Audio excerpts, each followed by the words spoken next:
Hello મિત્રો, કેમ છો બધા? તો સ્વાગત છે તમારું મારી આ ચેનલ ઉપર. આજ આપણે બનાવશું મરચાંની ખાટી મીઠી ચટણી. પરોઠા, ભાખરી, રોટલી, બાજરાના રોટલા બધા જ સાથે ચાલે એવી ખાટી મીઠી, બાળકોથી લઈ વડીલોને બધાને ભાવે એવી. તો આ રીતે મેં લાલ મરચાં લીધા છે, તેને હું નાના ટુકડામાં સુધારી લઉં છું અને બી એક સાઈડ કરી લઉં છું. આ રીતે ટુકડા બધા જ હું મિક્સર જારમાં થોડા ક્રશ કરી નાખીશ. સાવ વધારે પડતું ઝીણું કરવાની કોઈ જરૂર નથી. સેજ કરકરો પાવડર હોય એ રીતે કરવાનું છે. અને કોઈ જગ્યાએ મરચાના નાના ટુકડા રહી જશે તો પણ જમવાની મજા જ આવશે. તો આ રીતે મેં ક્રશ કરી લીધું છે. સેજ જાડું રાખવાનું છે, બહુ પાતળું અને ઝીણું કરવાનું નથી. તો કોક ટુકડા પણ દેખાય છે વચ્ચે, એ રીતે મેં રાખ્યું છે. આ રીતે મિક્સરમાં ક્રશ કરી અને સાઈડમાં રાખી મેં એક વાસણમાં મોટું એક પાવડું તેલનું લઈ લીધું છે. તમે ઓછું કે વધારે ઘરમાં ખાતા હોય એ રીતે કરી શકો છો. તેલ ગરમ થાય એટલી વારમાં આપણે સાઈડમાં બધું જ તૈયાર કરી લીધું છે, જે આપણે બેઝિક મસાલા કરીએ રેગ્યુલર એ રીતે. તેલ ગરમ થાય એટલે હિંગ અને હળદર મેં લઈ લીધા છે. હિંગ પણ થોડીક આગળ પડતી લીધી છે. આ મેં 1 ચમચી રાઈના કુરિયા લીધા છે, 1 ચમચી વરિયાળી લીધી છે અને 1 ચમચી જેટલા મેં આ છેલ્લે લીધા મેથીના કુરિયા લીધા છે. મેથીના કુરિયા લેવાથી ચટણી કડવી નહીં લાગે પણ બહુ જ ટેસ્ટી લાગશે.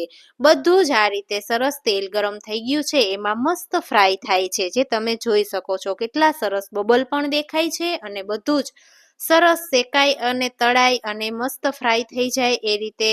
સુગંધ પણ ખૂબ જ સરસ આવશે ચટણીમાં અને કાચા બોરાની સ્મેલ પણ નહીં આવે. તો આ રીતે ધીમા ગેસ ઉપર થોડી વાર રહેવા દેવાનું છે અને સ્વાદ પ્રમાણે મીઠું લીધું છે મેં.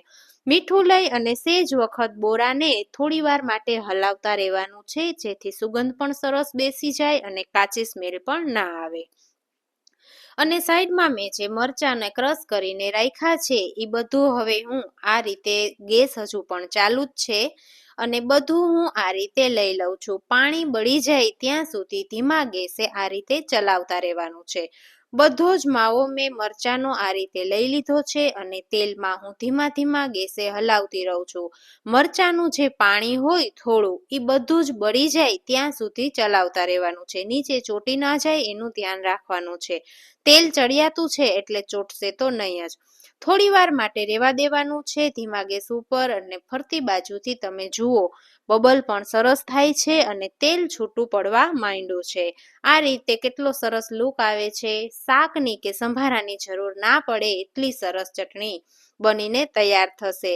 જેટલા મેં મરચાંનું બાઉલ હતું એટલું જ સામે ગોળ લીધો છે. તમારે જો તીખી રાખવી હોય ચટણી તો તમે ગોળ ઓછો કરી શકો અને ખાટી મીઠી કરવી હોય તો ગોળ થોડોક આગળ પડતો લેવાનો છે. મેં અત્યારે આ ચટણી ખાટી મીઠી કરેલી છે એટલે મેં ગોળ વધારે લીધો છે. મરચાં પણ બહુ તીખા નથી એટલે ચટણી નાના બાળકો પણ ખાઈ શકે એ રીતે થશે. થેપલા અને પરોઠા બધાની સાથે આ ચટણી હાલે એ રીતની ચટણી બનશે. તીખી ખાટી મીઠી બધી રીતે, પણ બહુ તીખી તો નહીં જ, કારણ કે ગોળ વધારે લીધો છે. ગોળનું પાણી થોડી વાર બરે એ માટે ફરીથી થોડી વાર માટે આપણે ગેસ ઉપર જ આ રીતે રહેવા દેવાનું છે. ગોળનું પાણી જેમ બળતું જશે તેમ ચટણીમાં થિકનેસ આ રીતે આવતી જશે.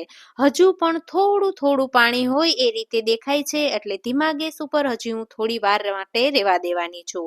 જેમ ચટણી ઠંડી પડશે એમ વધારે પડતી થીક તમને દેખાશે. જુઓ, તમે આ જોઈ શકો છો ચટણી કેટલી સરસ થઈ ગઈ છે. ગેસ બંધ કરી દીધો છે અત્યારે મેં અને ચટણી તમે જુઓ થોડીક સરસ થીક થઈ ગઈ હોય એ રીતે દેખાય છે. એમાં થોડું લીંબુ, થોડી ચટણી ઠંડી થાય ને પછી જ લીંબુ નીચવીએ તો વધારે સારું. આ રીતે લીંબુ નીચવી દેશું તો પણ ચટણીની થિકનેસ સરસ જળવાઈ જ રહેશે, કારણ કે પાણી બધું જ બળી ગયું છે. હવે એક તેને સરસ મજાના સર્વિંગ બાઉલમાં હું એને કાઢી લઈશ.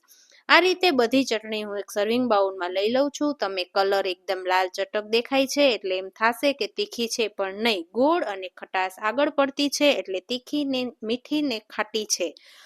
તો પરોઠા, થેપલા, ભાખરી, રોટલા બધી જ વસ્તુ સાથે સર્વ કરી શકાય એવી આ ચટણી તમને કેવી લાગી? જો તમને મારો વિડીયો ગમે તો જરૂરથી લાઈક શેર અને કોમેન્ટ કરજો. Thank you for watching.